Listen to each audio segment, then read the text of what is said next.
तो सभी विद्यार्थियों का स्टूडेंट्स चॉइस क्लासेस में बहुत बहुत स्वागत है। तो देखिए, इस समय हमारा जो रसायन विज्ञान है, केमिस्ट्री है, उसके शॉर्ट्स चल रहे हैं। तो मैं इम्पोर्टेंट के रूप में उनकी हेडिंगों को शॉर्ट्स के माध्यम से आपको दे रहा हूँ। लॉन्ग टाइप में मैंने अलग अलग टॉपिक बनाकर अलग अलग वीडियोज में आपके लिए मैंने डाल दिए हैं, तो उनको सभी देखिएगा। शॉर्ट्स के माध्यम से डायरेक्ट यदि समझना है तो पूरे चैप्टर को एक साथ समझेंगे। तो देखिए, आज मैंने जो चैप्टर में आने वाली जितनी हेडिंग है उनको एक साथ मैंने लिख रखा है। तुम्हारी सबसे पहली हेडिंग है अम्ल। अम्ल किसे कहते हैं? तो अम्ल नॉर्मल है, अम्ल क्या है? तो जो स्वाद में खट्टे होते हैं अम्ल कहलाते हैं। और जो हमारे साइंटिस्ट थे आर्हीनियस, उनके अनुसार ये थोड़ी सी अलग है और कोई दिक्कत नहीं है।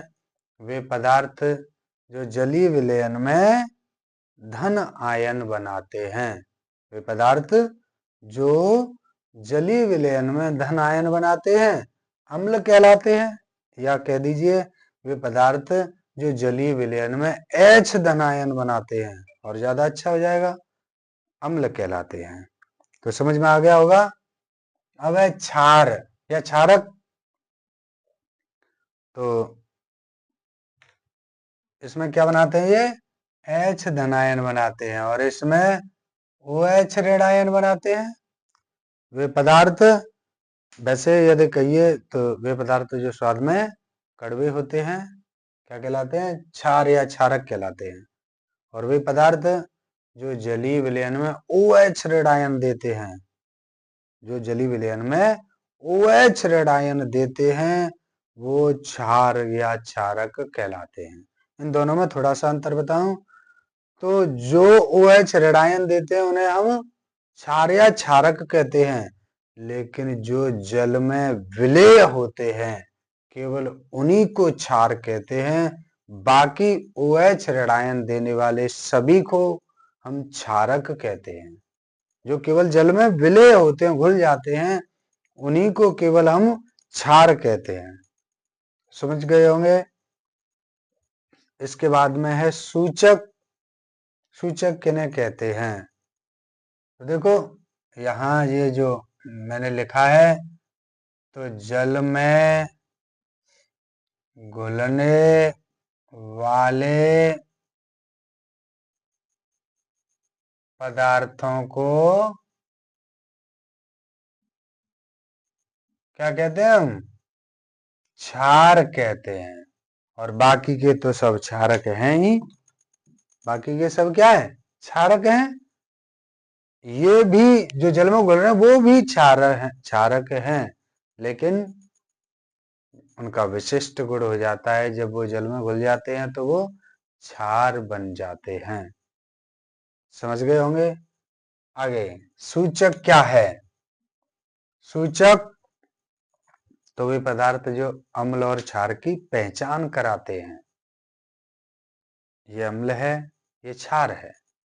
तो कुछ स्पर्श के द्वारा, कुछ चख कर, इस प्रकार से पहचान होती। हम क्या देखेंगे? खट्टे और कड़वे चख कर देखेंगे, स्पर्श के माध्यम से भी हो जाती है। और तो वे पदार्थ जो अम्ल और क्षार की पहचान कराते हैं उन्हें सूचक कहते हैं। समझ गए होंगे। सूचक क्या है? जैसे फेनोप्थलीन और हमारी हल्दी है ही, और गुड़ैल की पंखुड़ियां, ये क्या हैं? ये सभी सूचक हैं। अब अगला है सार्वत्रिक सूचक। सार्वत्रिक सूचक क्या है? ये भी सूचक ही है। सार्वत्रिक सूचक क्या है? तो वे पदार्थ जो अम्ल और क्षार की प्रबलता की या शक्ति की जांच कराते हैं, यानी ये कितना खट्टा है या कितना कम खट्टा है, या कितना अधिक कड़वा है या कम कड़वा है। तो ये अम्ल और क्षार की प्रबलता को या शक्ति को दर्शाते हैं, उन्हें क्या कहते हैं? हम सार्वत्रिक सूचक कहते हैं। सार्वत्रिक सूचक समझ में आ गया होगा। अम्ल और क्षार की प्रबलता या शक्ति को दर्शाने वाले पदार्थों को सार्वत्रिक सूचक कहते हैं। अगला है हमारा पीएच पैमाना। पैमाना जानते ही है, पैमाना जिससे माप होती है, छेंची, पटरी, प्रकार जो भी है। तो पैमाना हम पटरी को बोलते हैं, छेंची को बोलते हैं। तो पैमाना क्या है? वे पदार्थ नहीं, सॉरी, पीएच पैमाना बोल रहे हैं तो पदार्थ तो नहीं है ये। तो अम्ल और क्षार की प्रबलता या शक्ति को, जो इसमें आ रहा है सार्वत्रिक सूचक में, तो वो पदार्थ तो क्या हो गए? सार्वत्रिक सूचक हो गए। लेकिन अम्ल और क्षार की प्रबलता को मापने के लिए एक यंत्र का प्रयोग किया जाता है, एक पैमाना प्रयोग में लाया जाता है, जिसे हम पीएच पैमाना कहते हैं। क्या कहते हैं? पीएच पैमाना। अम्ल और क्षार की प्रबलता को ज्ञात करने के लिए एक पैमाना उपयोग में लाया जाता है, जिसे पीएच पैमाना कहते हैं। अगली हमारी उदासीनीकरण की अभिक्रिया। क्या है? उदासीनीकरण की अभिक्रिया। तो अम्ल और क्षार मिलकर लवण और जल बनाते हैं। क्या क्या? अम्ल तो HCl प्लस क्षार NaOH, ये मिलकर क्या बनाते हैं? लवण। NaCl और जल, ये हो गया हमारा HCl अम्ल है ये, और ये क्या है? क्षार है, और ये लवण है, और ये जल है। तो अम्ल और क्षार मिलकर लवण और जल बनाते हैं। इस क्रिया को उदासीनीकरण की अभिक्रिया कहते हैं। समझ गए होंगे? अम्ल और क्षार मिलकर लवण और जल बनाते हैं, इसे उदासीनीकरण की अभिक्रिया कहते हैं। अगली हमारी लवण। तो हमारी अम्ल, क्षार और लवण। लवण क्या है? तो वे पदार्थ जो स्वाद में तीखे या कसैले होते हैं। कैसे होते हैं? तीखे या कसैले होते हैं, लवण कहलाते हैं। तो अथवा हम कह सकते हैं अम्ल और क्षार मिलकर लवण बनाते हैं। क्या क्या? अम्ल और क्षार मिलकर लवण बनाते हैं। लवण की परिभाषा हो गई। अब इसमें दे रहा है ये साधारण नमक। अगली हेडिंग है हमारी साधारण नमक। देखो यहाँ अम्ल और क्षार मिलकर लवण बना रहे हैं, तो ये हमारी लवण की हो गई साधारण नमक। तो उदासीनीकरण की अभिक्रिया में जो लवण प्राप्त होता है उसे हम साधारण नमक कहते हैं। तो ये कहना हमारा गलत भी हो सकता है। यहाँ अम्ल और क्षार दूसरे भी आ सकते हैं, तो यहाँ फिर NaCl तो क्लियर नहीं है। तो हम ये कहेंगे फिर हाइड्रोक्लोरिक अम्ल और सोडियम हाइड्रोक्साइड मिलकर जो लवण बनाते हैं उसे साधारण नमक कहते हैं, उसे सोडियम क्लोराइड कहते हैं। सोडियम क्लोराइड ये हमारा रासायनिक नाम है, और ये नमक ये सामान्य नाम है। तो हाइड्रोक्लोरिक अम्ल और सोडियम हाइड्रोक्साइड मिलकर के जो लवण बनाते हैं उसे हम साधारण नमक कहते हैं। इसी को हम खाने में उपयोग करते हैं। अगली हमारी सोडियम हाइड्रोक्साइड। क्या है? Sodium hydroxide.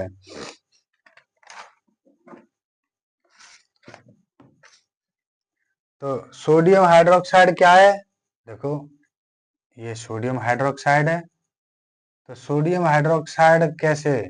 इनको इधर ले लेंगे, NaCl plus H2O arrow, NaOH plus Cl2 plus H2। समझ गए होंगे। तो जब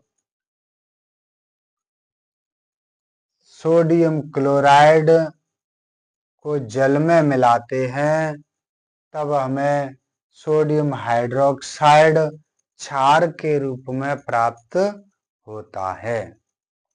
जिसे सोडियम हाइड्रोक्साइड प्राप्त होता है। क्या क्या? सोडियम क्लोराइड और जल को मिलाने पर हमें सोडियम हाइड्रोक्साइड प्राप्त होता है। इसके साथ में क्लोरीन और हाइड्रोजन गैस निकलती है। क्लोरीन और हाइड्रोजन गैस निकलती हैं। तो देखो ये तो हमें क्लोरीन प्राप्त हो रही है और ये क्या प्राप्त हो रहा है? क्षार। ये क्या है? क्लोरीन। तो सोडियम हाइड्रोक्साइड प्राप्त करने वाली अभिक्रिया में क्लोरीन और क्षार प्राप्त होते हैं। इस कारण से इसे क्लोर क्षार प्रक्रिया भी कहते हैं। कौन सी? क्लोर क्षार प्रक्रिया भी कहते हैं। किसे? ये सोडियम हाइड्रोक्साइड प्राप्त करने वाली अभिक्रिया को। क्योंकि इसमें क्षार के रूप में सोडियम हाइड्रोक्साइड प्राप्त हो रही है और क्लोरीन गैस प्राप्त हो रही है। तो इसमें क्लोरीन और क्षार दोनों प्राप्त हो रहे हैं, इसलिए इसे क्लोर क्षार अभिक्रिया भी या प्रक्रिया भी कहते हैं। तो समझ में आ गई होगी इतनी। अगली हमारी विरंजक चूर्ण। क्या है? विरंजक चूर्ण। तो उसमें मैंने लॉन्ग टाइप में खूब कराई है आपको। तो विरंजक चूर्ण में क्या है हमारी? देखो अभिक्रिया CaOH का whole twice plus Cl2 arrow CaCO3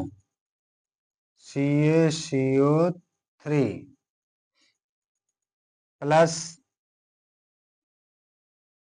ये CaOCl2 होता है। CaOCl2 और ये H2O।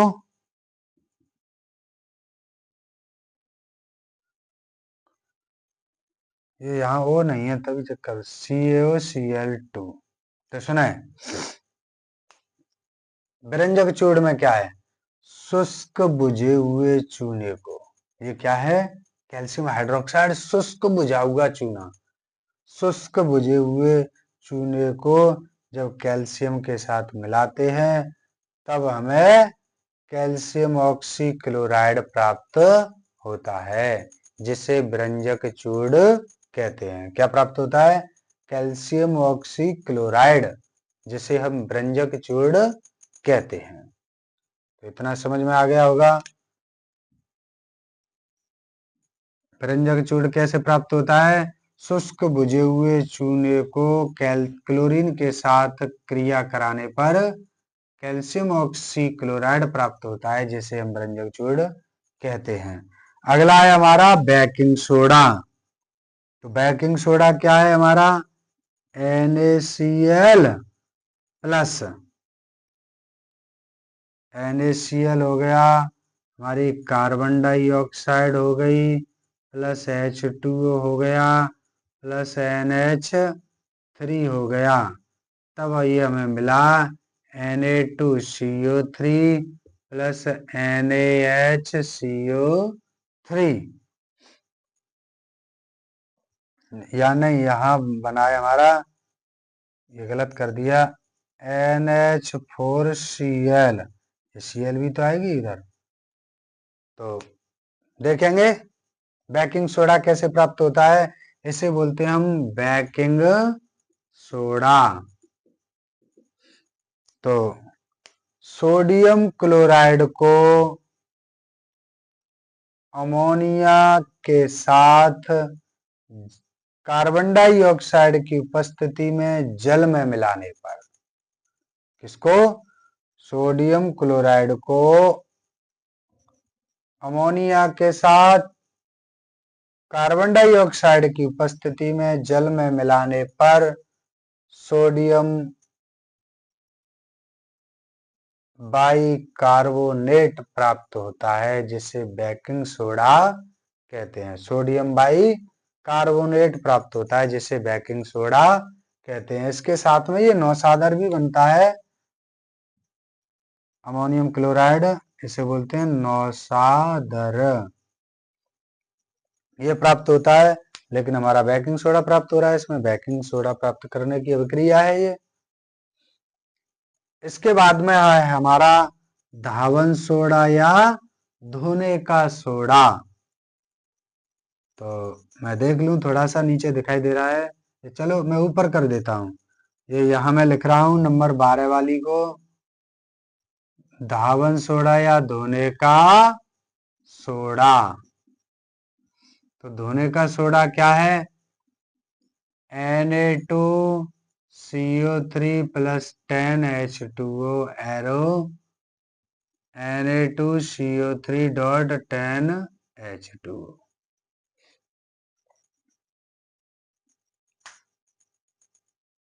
तो ये है हमारा सोडियम कार्बोनेट के क्रिस्टलीकरण से, यानी जल की अधिक मात्रा में मिलाने पर। तो सोडियम कार्बोनेट के क्रिस्टलीकरण से धावन सोडा प्राप्त होता है, या धोने का सोडा प्राप्त होता है। ये अभिक्रिया समझ में आ गई होगी।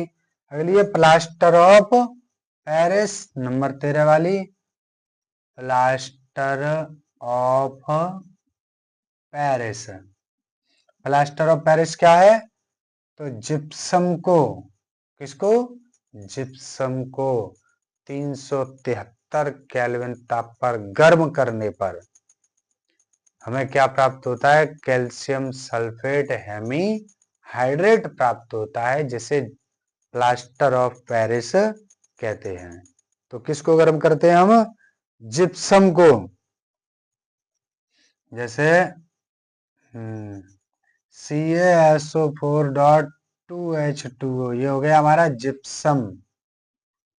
जिप्सम को 373 केल्विन ताप पर गर्म करने पर कैल्शियम सल्फेट हेमी हाइड्रेट प्राप्त होता है, और ये 3/2H2O ये अलग हो जाता है, उड़ जाता है।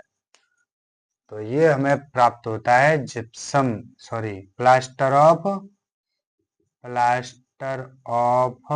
पेरिस। इसे बोलते हैं calcium sulphate hemihydrate, gypsum प्राप्त होता है। और आज की लास्ट हेडिंग हमारी क्रिस्टलन का जल। क्या है? क्रिस्टलन का जल। तो क्रिस्टलन का जल क्या है? यानी लवण के एक सूत्र इकाई में, कौन सा भी लवण ले लीजिए, लवण के एक सूत्र इकाई में जल के निश्चित अणुओं की संख्या को हम क्रिस्टलन का जल कहते हैं। जैसे अभी हमारा यही है, ये धावन सोडा, इसमें जल के निश्चित अणु कितने हैं? 10 है। तो जल के निश्चित अणुओं की संख्या को हम क्रिस्टलन का जल कहते हैं। लवण के एक सूत्र इकाई में, ध्यान रखें, लवण के एक सूत्र इकाई में जल के निश्चित अणुओं की संख्या को हम क्रिस्टलन का जल कहते हैं। तो हमारे पाठ नंबर 2 की ये इतनी हेडिंगें रही। ये मुख्य रूप से है चैप्टर में वही हेडिंग है।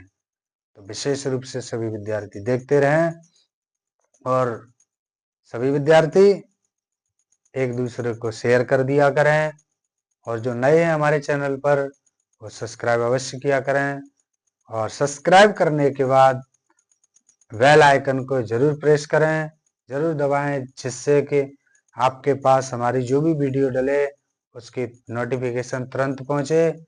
और सभी विद्यार्थी लाइक तो अवश्य किया करें। तो आज के लिए बस इतना ही।